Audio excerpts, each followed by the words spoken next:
Hi everyone. Book summary: The World According to Star Wars by Cass R. Sunstein. Let enjoyed the video. Please subscribing to my channel for more great content like this. You'll be notified when I upload new videos. The World According to Star Wars by Cass R. Sunstein is a book that explores the lessons of Star Wars as they relate to childhood, fathers, the dark side, rebellion, and redemption. It also delves into what Star Wars can teach us about constitutional law, economics, and political uprisings. Here are 5 key points from the book. 1. Unanticipated success. The book discusses the wildly unanticipated success of the Star Wars films and explores why some things succeed while others fail. 2. Freedom of choice. Sunstein argues that Star Wars is about freedom of choice and our never-ending ability to make the right decision when the chips are down. 3. George Lucas's creative process. The book reveals that George Lucas didn't know what he was creating in advance. He went through multiple drafts and major plot twists were added much later. 4. Cultural impact. The book discusses the cultural impact of Star Wars, comparing its influence to that of Santa Claus, Shakespeare, Mickey Mouse, and the Bible. 5. Lessons for real life. The book draws connections between the Star Wars galaxy and our own, suggesting that there's a lot we can learn from Star Wars about the real world.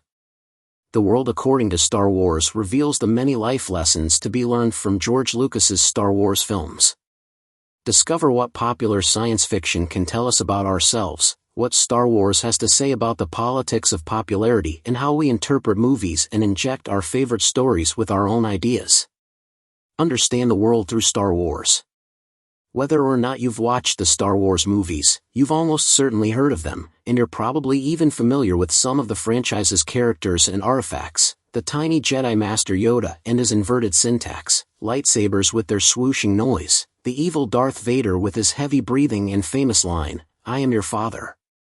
These are just a few of the most popular references. There are many, many more, some serving as setups for jokes and others ready to be quoted by committed fans. But it's all just fiction, right? And what can fiction really tell us about the world we live in? Well, as it turns out, quite a lot. So, let's see exactly what we can learn by taking a trip in time and space, by traveling back a long, long time ago, in a galaxy far, far away. Exploring how Star Wars was created debunks a myth about the creative process. Star Wars has become so influential and iconic, despite a science fiction world so full of classic characters and famous lines, that it sometimes seems like it's been around forever. But there was once a time when things like Death Stars and Wookiees were but vague ideas in the mind of its creator, George Lucas. Indeed, these ideas were so unclear back in the early 1970s when Lucas first talked about making a Star Wars movie, that he only had a basic premise: the heroes would be aliens and the villains would be humans. While that's an interesting idea to start with, it bears little resemblance to the movie we know today and the all-human trio of heroic main characters, Luke, Leia, and Han Solo. Like many films, the first Star Wars movie, A New Hope, went through multiple drafts before it got to the screen. Lucas ended up writing 4 different drafts before he arrived at the version that went on to become the movie that's known and loved today. And that was just one movie. It certainly wasn't a detailed storyline that would extend over 2 trilogies with a third still on its way to completion. Even the iconic plot twists that came in later movies, such as Darth Vader turning out to be Luke's father or Luke and Leia being twins, weren't there from the beginning. Many years later, when talking to the writers of the TV show Lost, Lucas confided that he didn't know where things were headed when the first movie came out. Indeed, those revelations that seem so integral to the mythology of Star Wars were all the result of brainstorming sessions between Lucas and his writers. It's a common misconception that famous creators like Lucas give birth to worlds that are fully formed and planned out in advance. We can call this the myth of creative foresight. But that's not how creativity really works. The creative process is about being open and uncertain, and latching onto ideas that emerge along the way. The popularity of Star Wars is a matter of timing and the desire to be part of the phenomenon. Given how immensely popular Star Wars turned out to be, you might think that the creators knew they had a hit on their hands. But this would be another misconception. In reality, most of the people involved thought it was going to flop. However, the first Star Wars movie had two huge factors working in its favor: timing and luck.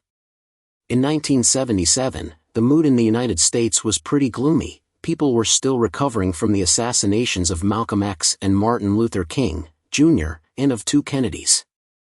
On top of that, the economy was in a recession, terrorism was on the rise, and the Cold War continued to cause tension. What audiences needed was a big, uplifting work of art that would bring people together in a spirit of camaraderie. And that's just what Star Wars did. The gigantic spaceships, comical droids and lightsaber duels let people forget about their problems and have a bit of fun. What's more, the heroes and villains were clear and well defined, so, unlike the current political climate, everyone could happily agree about who the good guys and bad guys were. Star Wars appealed to just about everyone, and this was a key to its lasting success. There is a human impulse to like what other people like, since such consensus allows us to feel connected to others and enjoy a shared experience. This can lead to what's called a cascade of popularity, when something starts off being extremely popular and grows even more popular because people want to be part of the popularity. It can also be called the network effect. The more people use something, the more valuable it becomes. Facebook is a prime example. The main reason people use Facebook is because tons of other people use Facebook. Star Wars continues to have a cascade of popularity today. When the first trailer for Star Wars, The Force Awakens, was released, it broke records by being watched 88 million times in 24 hours. Clearly, people still wanted to be part of the phenomenon. Star Wars continues to fascinate people by offering numerous ways of being interpreted. When a movie gets watched as many times as the Star Wars films have, it can lead to a variety of different perspectives. And these different interpretations can even lead you to wanting to watch the films again. Some people interpret Star Wars as a Christian allegory about love, sacrifice and redemption. First of all, one of the central characters is very Christ-like. Anakin Skywalker was born to a virginal mother, and, by eventually becoming Darth Vader, he embodies and transcends the sins of others before dying a symbolic death to save his children. Further, the dark side of the Force can be seen as Satan's apple. It tempts an innocent Anakin with the promise of immortality and the ability to save his loved ones. Or, looked at another way, Star Wars is about Buddhism. After all, Yoda does look rather Buddha-like, and his teachings about how to use the Force in order to become a Jedi emphasize detachment and mindfulness in fashion similar to Buddhist teachings. For example, Yoda tells Luke, fear leads to anger. Anger leads to hate. Hate leads to suffering. Now, compare that to the words of Buddha, who said, there is suffering. There is a cause of suffering. There can be an end to suffering. The Eightfold Path brings about the end of suffering. In fact, there's even a book on this topic called The Dharma of Star Wars, written by Matthew Bordelin, a student of the renowned Buddhist teacher Thich Nhat Hanh. There are also more pessimistic takes on Star Wars. One states that it's all about order and chaos. This interpretation flips the traditional view of the good Jedis versus the bad Empire by asking a provocative question: maybe the galaxy was better off under Emperor Palpatine?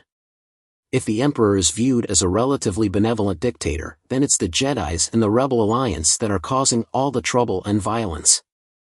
Star Wars also fascinates people by reflecting the real-world nature of politics and rebellions. Star Wars also fascinates because it offers insight into real-world scenarios.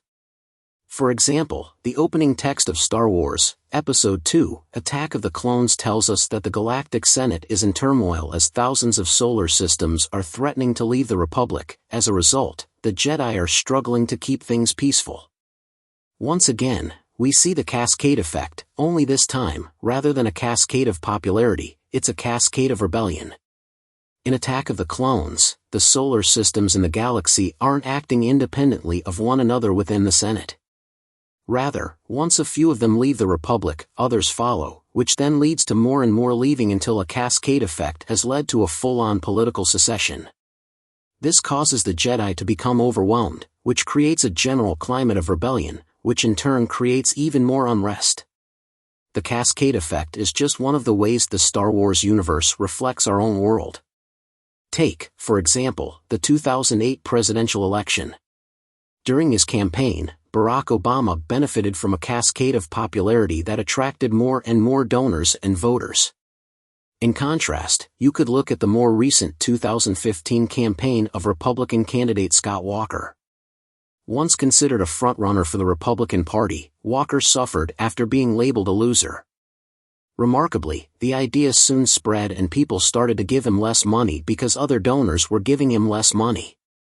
Before long, it became impossible to raise funds and his campaign crumbled. The cascade effect also shows how important primary elections are to U.S. politics. It's the time when, for better or for worse, a candidate's cascade begins. In the end, the biggest lesson from Star Wars is freedom of choice. While Star Wars can be read many different ways, there's no denying that it was made by a guy from the United States, a country known as the land of the free and the home of the brave. It's also clear that George Lucas created Star Wars in the 1970s, at a time when the country was dealing with the Cold War and the aftermath of the Vietnam War and President Nixon's Watergate scandal. Take all these factors into account, and it becomes clear that Star Wars is about the price we pay for freedom. Many Americans in the 1970s saw the Soviet Union and its satellite countries in Eastern Europe as a kind of evil empire. The United States, on the other hand, was, for them, a symbol of freedom. But with the horrors of Vietnam and President Nixon's resignation in 1974 after the Watergate scandal, Americans knew that there was also a darker side to their institutions. It became clear that there was a delicate balance between the forces of democracy and liberty. George Lucas, like other members of his generation, had witnessed firsthand what happens when the dark side wins. And so, though Star Wars celebrates political freedom, it also acknowledges that there's good and bad within us all. Nor is the main struggle for political freedom alone. The characters in Star Wars also face some tough personal choices. Some of them have to choose to leave home and, instead of helping their loved ones with the family business, go out into the universe and fight the good fight. Often the characters must choose one of two paths, the easy way out or the more difficult but rewarding way. And this freedom of choice often comes at a very high price. For instance, young Anakin Skywalker decides to leave his mother in order to train as a Jedi. But not only does he never see his mother alive again, he has to kill his master and mentor in order to save the galaxy. Final summary. No one has their life or creative projects figured out in advance. Everyone is playing it mostly by ear. Once you create something and put it out into the world, the response it will have and how people interpret that work are no longer in your hands. If something is massively popular, it's often because an initial wave of popularity fueled it to grow into something everyone wants to be part of. While this effect can also apply to politics, in both good and bad ways, Star Wars ultimately reminds us that the great beauty of life lies in our freedom of choice. The end. Thank you for watching. Please subscribe, like and share. See you in next video.